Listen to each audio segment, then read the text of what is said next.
This morning, I'm going to talk again about, we're going to get to Psalm 40, but to remind you of what we talked about last week, I should ask if anybody remembers.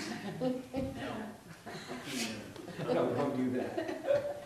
So it was 1 Peter 5, 6, and 7, remember? And it's the verse, and I'll read it.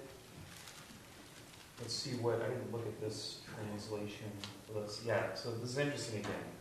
Ronnie and I had a brief conversation, but again, helped solidify in my mind that we would do this morning. Do this being reflect on God's goodness. And obviously, and what we'll see again this morning is the Bible is one big story filled with a bunch of hundreds of stories that I want to say merely point to God's goodness. And look how this happens just in this verse. So this verse says, these two verses says, "Humble yourselves, therefore, under the mighty hand of God, so that at the proper time he may exalt you, casting all your anxieties on him because he cares for you." So we talked in detail about this verse last week. And again, what is interesting to me, as I looked at it again, that, Ronnie, I think, made the point last week that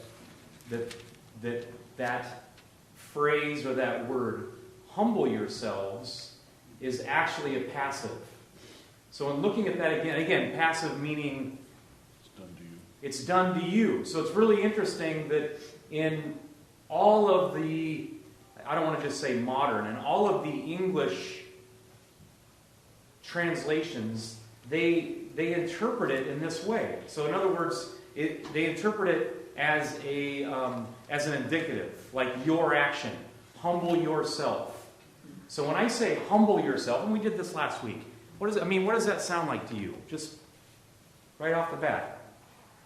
Put yourself down, to lower yourself. Okay, yep, perfect. Get off your high horse. Get off your high horse, lower yourself. We talked last week about, our inflated idea of ourselves and this idea of lowering. Of course, what's really interesting here is it gives that same picture in the context. It says, humble yourself, therefore, under the mighty hand of God. So the idea of lowering yourself. But again, it's fascinating, and I haven't come to a conclusion as to why would the translators interpret this as like a command, like you take action, humble yourselves, lower yourselves, when in the original language it really is a passive. Matter of fact, the only two translations that translate it differently, I guess other than maybe maybe the Net translation, the New English translation.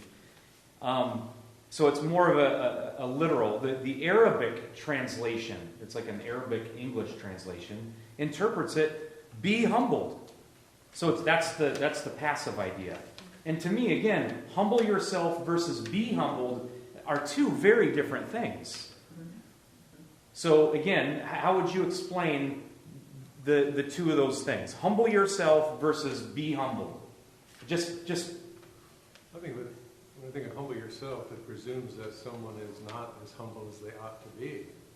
And there are a lot of people that are very humble. And where do you stop if someone's already humble? They're supposed to be less humble. So I don't think as a command, it makes as much sense. I think that a lot of people that walk around, and it's not that they think lowly of themselves, they just don't think about themselves at all.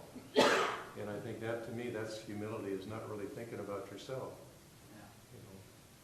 Well, I remember too being raised in all kinds of churches all over the spectrum of and it was just always, okay, be humble, okay, say humble things, do humble things, you know what I mean? Like everything was a sort of an exercise of, don't give credit, don't take credit for things, give credit to, there was this whole list of things that humble people do, and there was that's the target that you need to aim at, is do these humble things.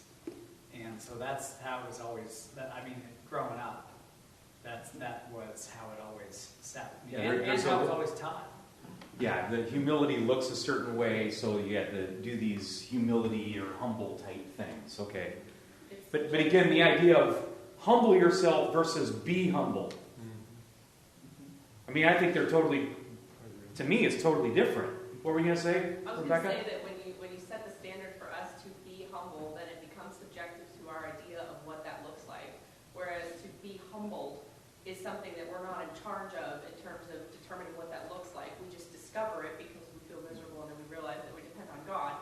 So it's an awareness that we come to because it's being done to us, and that puts the responsibility of what that looks like in God's hands as opposed to us manufacturing something that we determine for ourselves. Yeah, that's interesting. You guys hear that? So the idea of be humbled, and well, what she just said is the idea of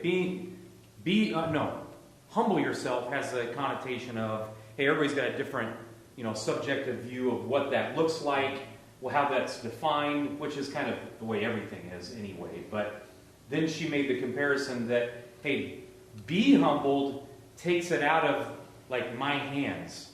Like I'm being humbled, and it kind of sets the stage for, I still think humans would look at that in a subjective way. So in other words, I don't need to go down that tangent. But it takes that out of my hands to where it's something that's being done and in a sense takes away the subjectivity. That's an interesting idea. Yeah, great.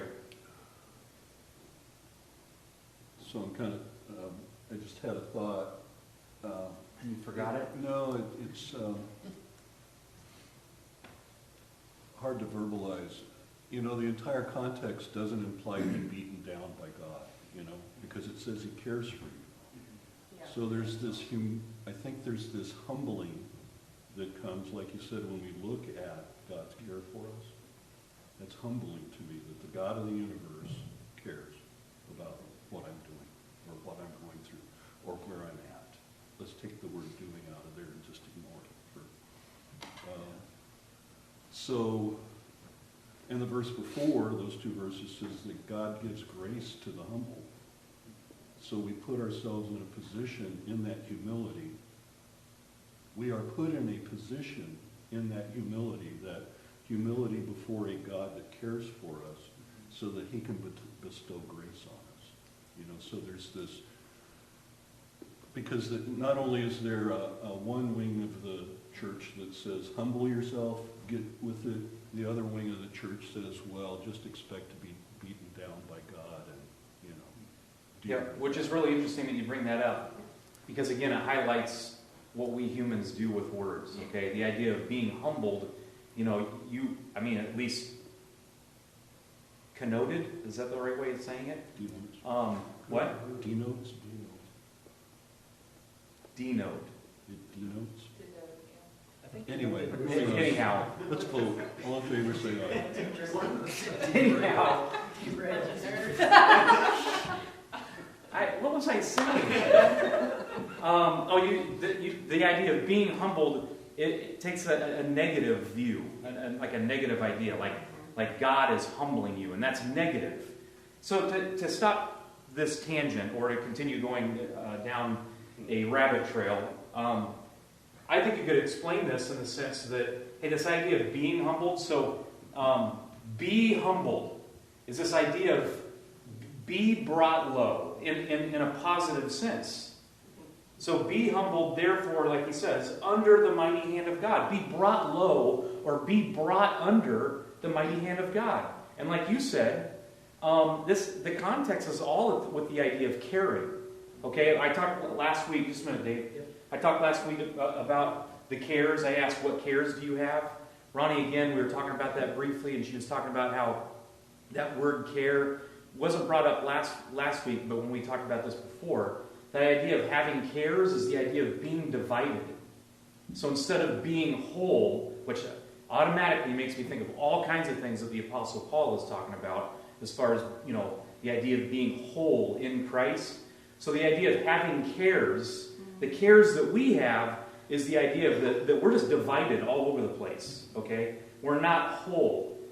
So we have all these concerns, these worries, these cares that divides us. Me in here. Whereas God's care And what is said there as far as, because his care or his concern is for you, actually it's not the idea of being divided. God isn't divided in his idea. Again, I said it's not, even though I did say it's like his worry or his concern is you. So he says, cast all your cares upon him, the worries, the anxieties, because he cares for you. It's actually the idea of, when it says he cares for you, it's the idea, it kind of, again, brings that idea of like the shepherd, that there's a benefit, it's not a divided thing in God's mind, it's a positive, caring, loving idea. Dave? So you said that, and then what Greg had just said reminded me of Psalm 84, which says, "What is man that you are mindful of him, and the Son of Man that you care for him?" But I think it is that idea that even that care, that this God that is so big, cares about the intricate details of your life, is an extremely humbling thought. I mean, it's mind blowing. So that's a Hebrew word in the Psalms, which I guarantee has the idea of shepherd, the shepherding. Because I think that word for care is shepherding in Hebrew. Okay, well, let's see how this plays out as we go to Psalm 40. So what I want to lay out are the actions. So actions of God versus actions of humans again. And the first one that we see right off the bat, if we just were to lay out the Peter passage, is first of all, where it says, be humbled. Where's the activity or action coming from? External? It's external. It's external, but I'm going to go ahead and, where would I put that here? So, because it's a passive, and so that the action is being taken upon us, but it's not being done by us. You need a center column that describes the phrase in that arrow. I'll put it over here. Something. Be humbled.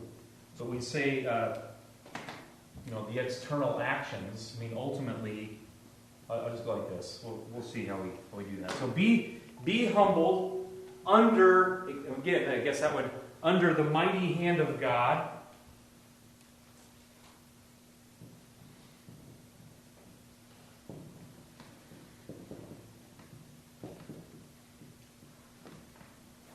Under the mighty hand of God. That he may, and we're not going to continue to explain this because we did it last week, that he may exalt you. And what did we talk about that last week? How else did we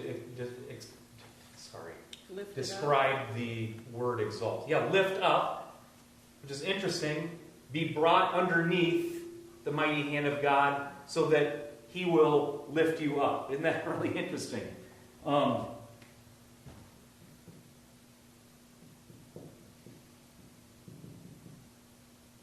we put exalt or lift up?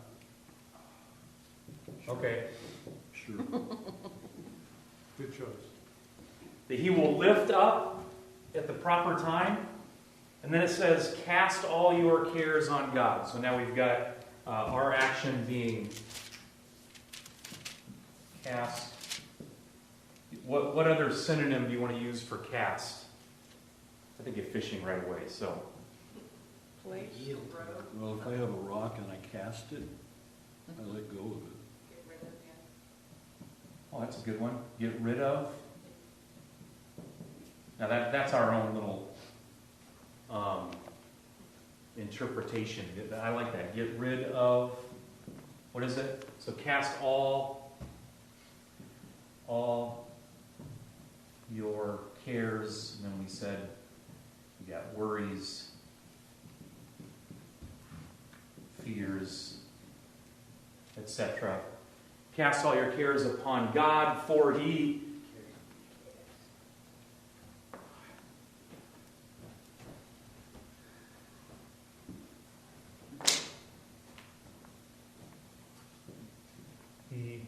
cares. Now instead of, let's just contrast the worries, fears part. So what do you want else?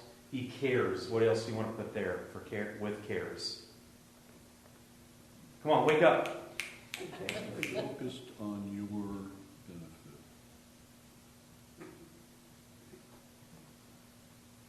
Looks to your benefit. This is interesting. was looking at the little Bible tool on my phone here.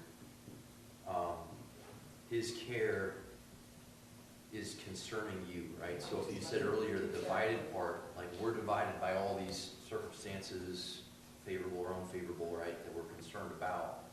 And this says that God, the object of the idea of caring is God's caring for you. So he's singular in that focus on what's best for you. Like he knows you. He's focused on you. You're focused on all these other things that you think should be a certain way, or you're worried about going a way that you wouldn't want.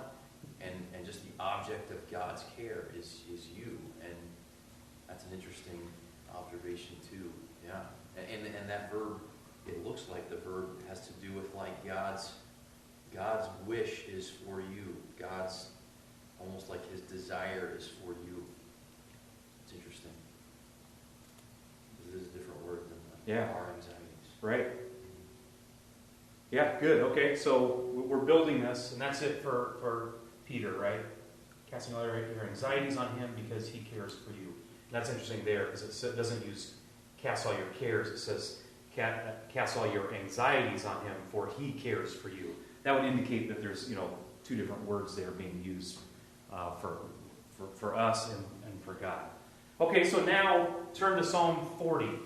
And it was interesting because I think, who mentioned that last week? I mean, I had it, we talked about it at the end of Sunday school, but one of you guys, I can't remember if it was Dave or Jack, somebody brought up. What? I said, let's go, Jack. I think it's Dave. You're trying to be humble, aren't you? You are humbling yourself. Okay, so Psalm 40, last week I brought up at the end this verse right here. So chapter 40, verse 17. As for me, I am poor and needy, but the Lord takes thought for me. So that's where this kind of cross-reference came up, was this idea that God's thought or his care is for you. This was, I think, one of the first cross-references here. But look at how it describes us, and look at how it describes God. And we'll go into the other verses in the chapter. But again, the author says, as for me, I am poor and needy, but the Lord takes thought for me. You are my help and my deliverer. So what are observations right away? And we don't have, we'll talk about actions here in a minute, but what are your first thoughts about that verse? Just anything strike you? When it says we're poor and needy, I think the more we understand about ourselves and about God, the more we realize what a complicated mess we are. And that whole idea of the fact that God would care for us even in that state, it is a positive humility in the sense that what do we have to offer God at this point? We're broken, we're messy, we don't understand things, we're selfish, and that essence of neediness automatically puts us in a place where we consider ourselves to be fully unworthy of God's love. And the fact that he does care for us is irrational to our minds, and that's impressive to me. That's what to you? Impressive. Impressive. That dynamic exists. Yeah. Yeah, I mean, I thought that was really interesting. As I thought about the idea of being poor and needy, I actually thought about that in terms of, that's kind of external also. In other words, in a sense, I didn't make myself poor and needy. I am poor and needy. You guys know what I mean?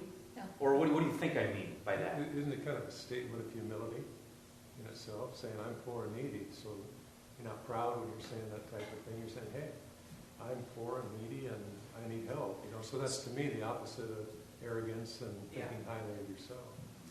Yeah, and as you brought that up, the idea of being humbled is kind of the dynamic you just said. The more I recognize who and how I really am, that is me, there's the idea of being brought low or being brought, so humbling yourself, being brought low or under the mighty hand of God is a recognition of who I am and what I need. The dynamic you just explained.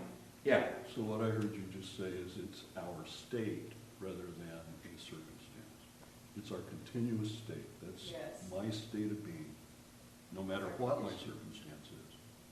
even when it's good, I'm still poor and weak. It's described Yeah. in verse 2. Okay, hold on. Very well. We're going to go there. Yeah, matter of fact, that's my next verse. Sorry. No, you don't need to be sorry, so we'll go ahead and read it. Hold on a second. I'm going to read this quote again. I read this quote to you before, but it just triggered again as Rebecca said that. So this awesome book called The Gift of Being Yourself. The Sacred Call to Self-Discovery. But to me, the essence of this, so the gift of being yourself, is this journey that I believe God has us on, in which He's helping us realize and believe who I am as a creature in this thing called life. All right? And so I just love what this says here. It says, there is no deep knowing of God without a deep knowing of self. And no deep knowing of self without a deep knowing of God. Now, I read that before to you guys, but now in light of kind of what we're talking about as in 1 Peter, and now what I just introduced you to in verse 17, it says, as for me, I am poor and needy, but the Lord takes thought of me. So how does that relate to this quote that I just said? I'll read it again. There is no deep knowing of God without a deep knowing of self, and no deep knowing of self without a deep knowing of God. I see nodding heads, but I think what? they're entwined together because, God is the light that shines into the darkness and exposes what's there. So, to interact with Him is to be exposed. To be exposed is to interact with Him. So they go together like John describes in his epistle. So I think that comes as a part of being in a relationship with God. That I am more and more revealed as God is more and more revealed. So when those two just walk side by I side. am more and more revealed as God is more and more revealed. And what that same quote says, and God is more and more revealed as I am more and more revealed. I mean, you get that? You could say revealed, you could say exposed. God is more exposed. He is more and more on display as I am displayed also. I mean, isn't that amazing? I mean that's what I'm believing. And this idea right here where it says, as for me, I am poor and needy. See, the problem with the autonomous self, again, you and I in our natural state, and the example I give all the time as far as like a toddler, again, what does that toddler believe about, I could make a really funny joke here. I was going to say herself, but Ronnie's not here. What is that child? Well, they set their own standards. You set your own standard, but the more you know about God, you realize that there is an absolute standard, the more you realize that you don't measure up to that standard. Okay, so the idea of what just struck me when you said the idea of standard, the autonomous person, the way we are built, the way we are automatically is, I'm the one that sets the standard. And then I judge everything and everybody else according to my standard. I hold everybody else accountable to my standard. So again, before Reese could even talk, guess what she thought she was? She was the queen of her world. She is the queen of her world. Now, as God miraculously helps me to see who I really am, which is not the king of any world. See that dynamic now? So now, as God humbles me, and again, that humble, being brought low under His mighty hand is, again, to me, instead of this idea, you could throw out the word humble or humbled because I think of how it's tainted in your mind, in my mind. But this idea of being brought underneath God's mighty hand. See, prior to that happening, I don't think I need to be brought under anybody. I don't need the help of anybody. Because that all connotes the idea of denotes just sounds something different to me. So Connotation. I think that is It's the a right word. connotation. I think it You're is. right, That's you're right. right. Yeah, thank you. That's I'm right. You are. Yeah, that is According correct. to my standard, you're right anyway. I don't have other people's standards in here. So it's this idea. Implied. It's again. I think it's this whole picture of me believing I need help, and recognizing that that help comes from the Almighty God, the mighty hand of God, it has everything to do with this idea of help. So let's keep on looking in chapter 40. Let's go to verse 2. I'll just read from verse 1. So David writes, I waited patiently for the Lord, and he inclined to me and heard my cry. Let's just look at, I'm not even going to have enough room, but I want to write the actions. I'm going to go black now so you guys can see it. So what are the actions? Real quick. Somebody read the verse again. I waited patiently for the Lord. He inclined to me and heard my cry. I waited. Any other word other than inclined? What's that mean? Turn to me. He turned to me? Oh, that's interesting. Like leaned into here, Okay. He turned to me, or inclined, and what was it? And Heard. Heard my cry.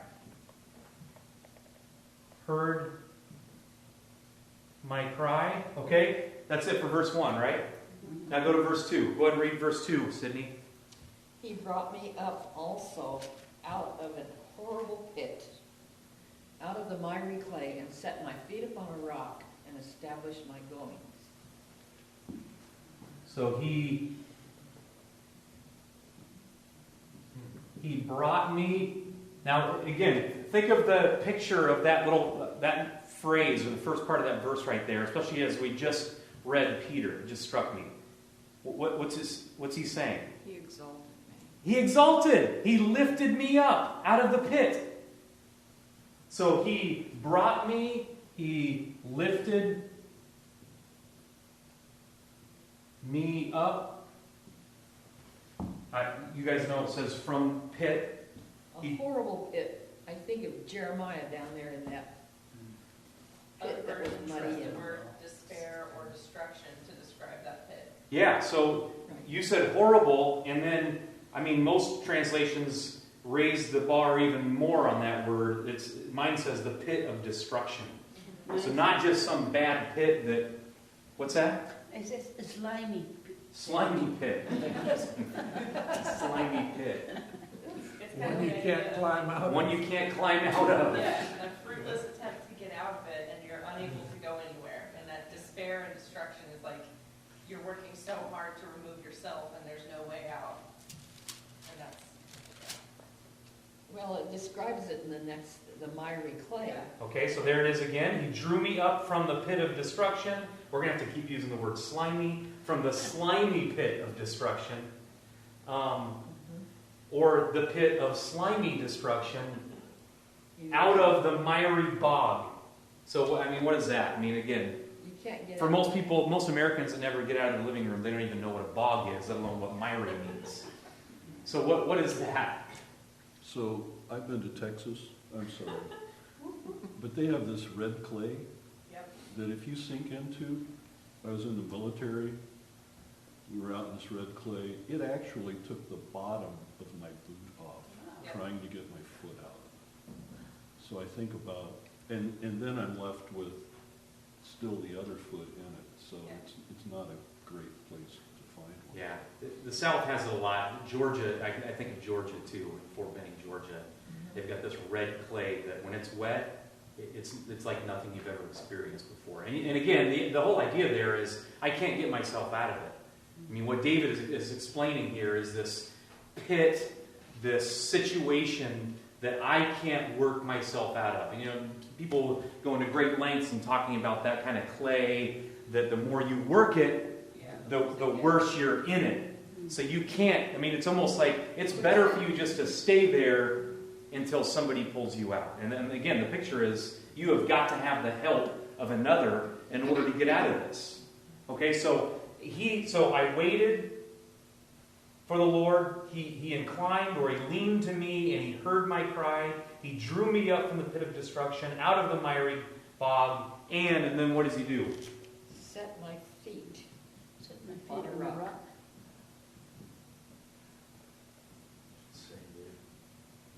What? Set. Yeah, it's a good It's an old song. Old modern song. So he set my feet upon a rock And established my goings. and established. I don't know what the other translation says, but mine says established Yeah. my goings. He didn't just set me there and leave me there. Oh, that's the, yeah. Oh, it says making my steps secure. So again, the contrast is the pit of destruction, the miry bog, uncertain ground, slippery ground, the slimy word. And now we have this idea of he set me upon the rock and he made he didn't just set, I think again, the interesting thing is, did you just say that? That he didn't just go, okay, I'm going to help you, Don Brewer, I'm going to put you on stable ground and great, there. No, what did he do? What did he do next? Gave me a firm place to stand. Gave me a firm place to stand, and he doesn't leave me there. He now makes my steps secure. So the psalmist is saying, guess who's doing everything at this point? So what other way did that, Established my goings. okay, makes, Mine says footsteps firm, making my footsteps firm. It implies a trajectory as well. It's not just that you're newly placed in a new place. You're actually headed somewhere. There's a different direction to be going now. You have Okay. the ability to continue on as opposed to being stuck and stagnant in one spot. Now you have the opportunity to be moving in a different direction. You can continue on.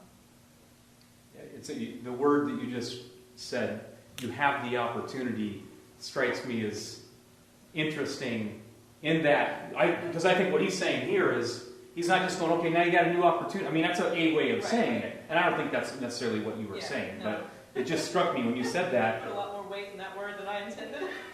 Right. It's just funny to Trajectory implies me. that there is directionality to your future. Yeah, right. I think that's what he's saying right here is he doesn't just set you in a safe place now.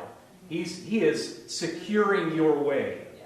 and saying, It's interesting because John describes something similar in his epistle, but you don't just get freedom. You aren't Right. just set free by God. Yeah. You get God who is freedom. So it's a way different way of looking at it. It's like he with whom the Son sets free is free indeed. And I think he's making you free by giving you himself. So that's the solid rock, setting my feet upon the solid rock. It's giving you him. yeah. Yeah, great. Just a Are we short, going to do verse 3? Yeah. Yeah, we're going to keep going. just to continue my ongoing saga of my boots. Once I got out, those boots weighed another 30 pounds.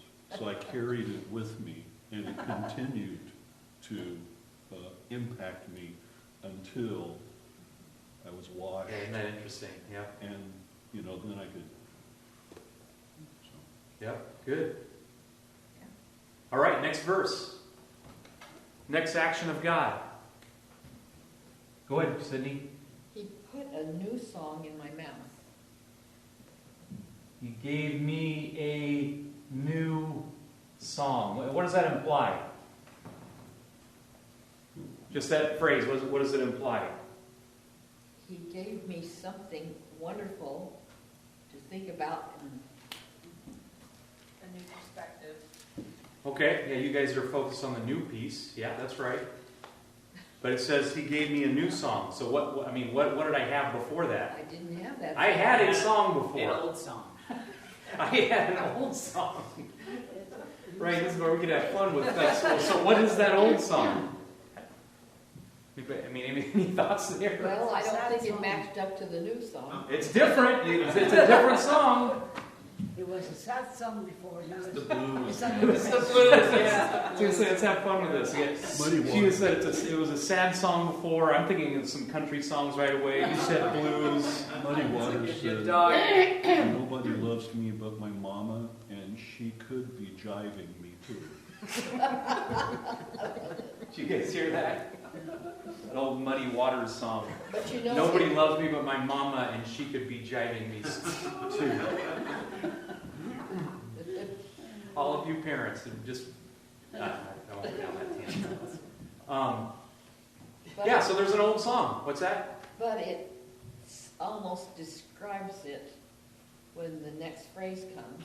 Okay, so go ahead. He put a new song in my mouth, Even praise unto our God. a song of praise to our God.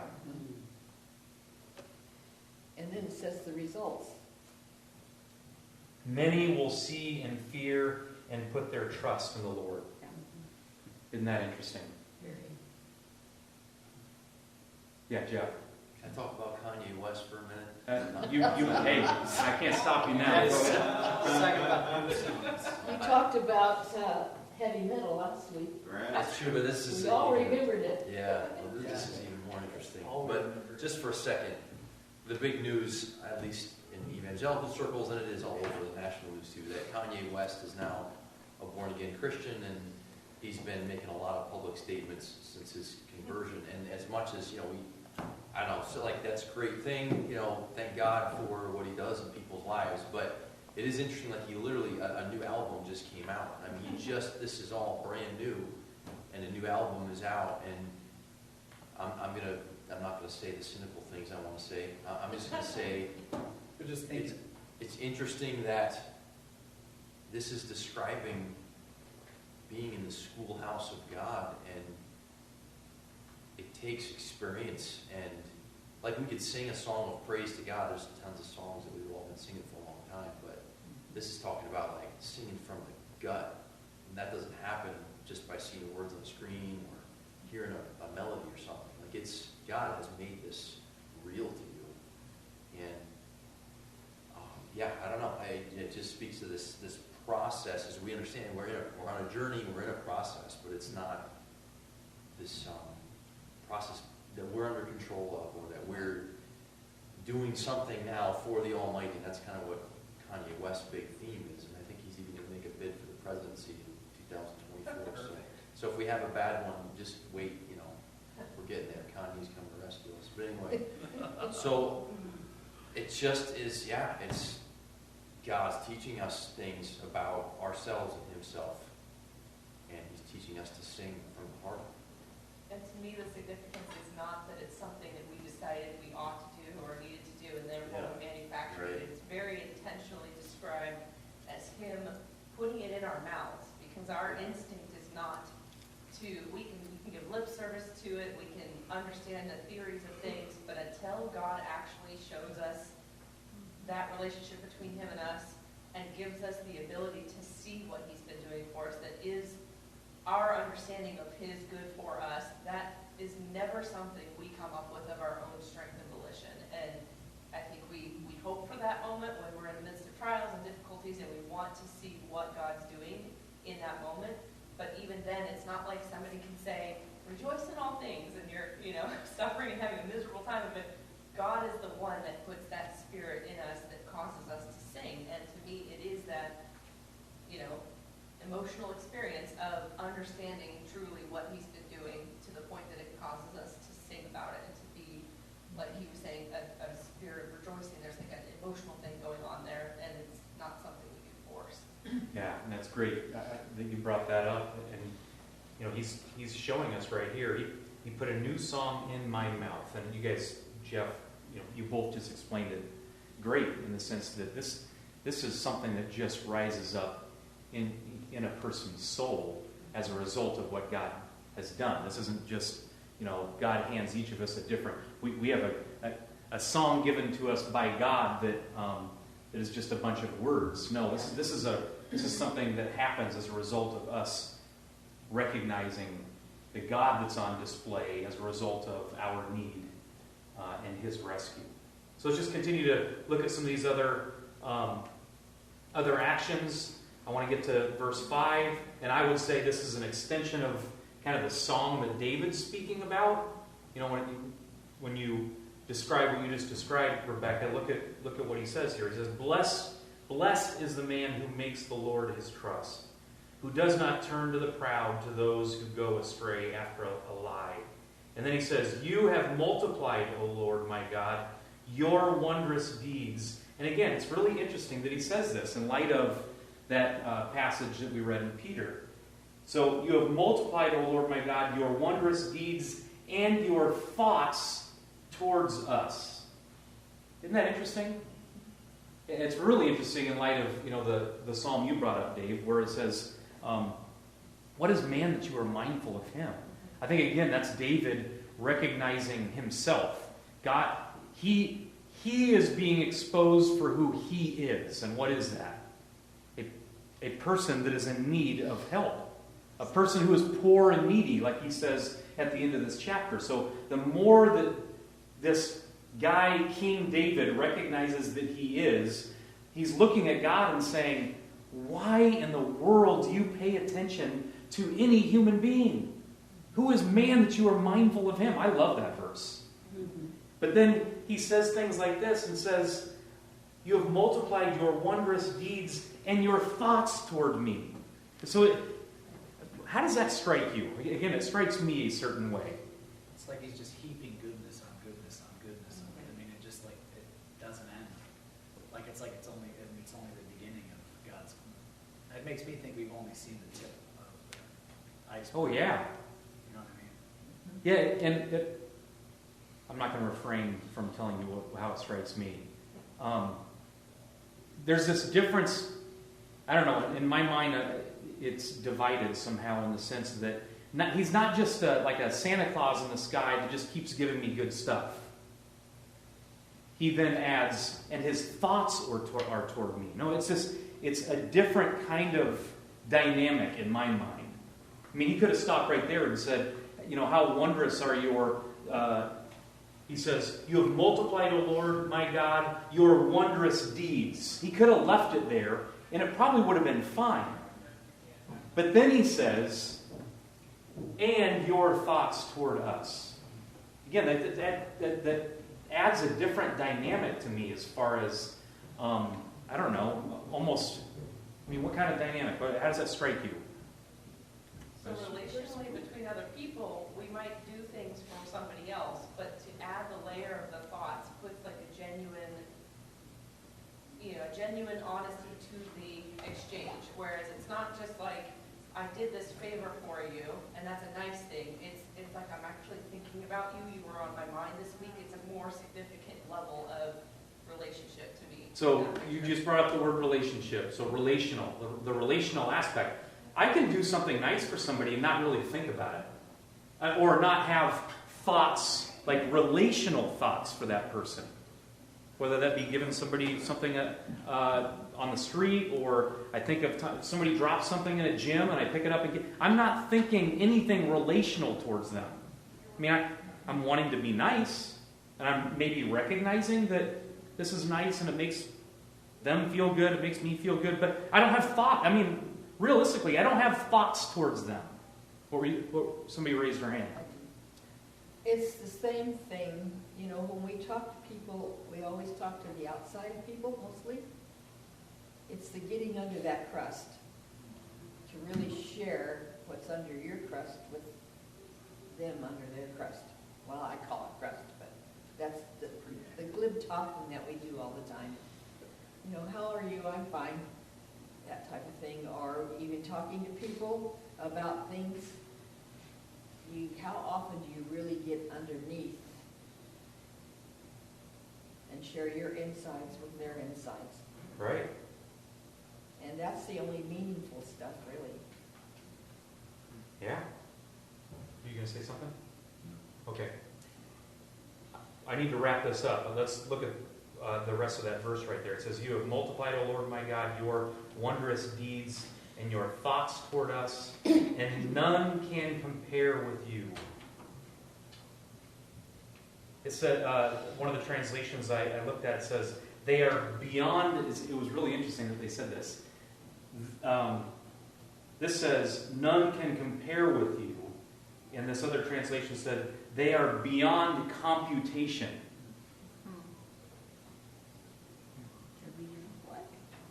They're beyond computation. So incalculable. What else does that make you think of? It's beyond how I can think. I can't even comprehend it or understand it. And what is it? I would say the height and breadth and depth of God's love for us and His thoughtfulness for us. I mean, it's we're going to sing about it this morning. It's ironic because I really didn't put much thought into picking the music this week. I was installing a Bluetooth ceiling fan in my bathroom so I can play music while I'm in the shower on my Bluetooth ceiling fan. It seems unnecessary and yet totally necessary. So I'm doing this, so I slapped this music together, but it's ironic that you're talking about this morning because the first song we're singing is Indescribable, which is just all about God's bigness, the fact that this great God of this universe that made the stars and that literally spoke the word into existence, or spoke the universe into existence, pays attention to us, is, I have no frame of reference even for that. Yeah. So how does that great God pay attention to us? And I think that's what David is saying here. Right. He's saying the more I see about myself and the more I see about what God is doing and how He's saving me, how He's helping me, he's saying the more I see these wondrous deeds that He does and not just His deeds, but His thoughts or His, like you were just explaining, Dave, His love toward us, none can compare with you. There's not one human that you can compare God to in this sense. And he says, I will proclaim and tell of them, yet they are more than can be told. I think that's where they can't be computed. You can't put a number to it. And it says, and I'm just going to finish reading the passage and then we'll stop. It says, in sacrifice and offering you have not delighted, but you have given me an open ear. There's again that inclining, that movement of God toward us to listen to pay attention and to hear. Burnt offering and sin offering you have not required. Then I said, behold, I have come. In the scroll of the book it is written of me, I delight to do your will, O God. Your law is within my heart.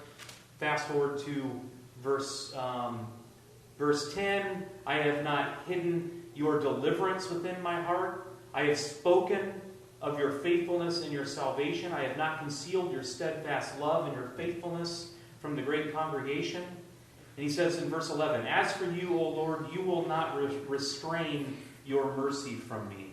Your steadfast love and your faithfulness will ever preserve me. And then he again describes himself, for evils have encompassed me beyond number. My iniquities or my sin has overtaken me, and I cannot see. They are more than the hairs of my head, and my heart fails me. Maybe we'll explain that a little bit more later. Just because some of you have less hair on your head than others doesn't mean that the sin is any less. All right? I just wanted to make that footnote. All right, let me pray.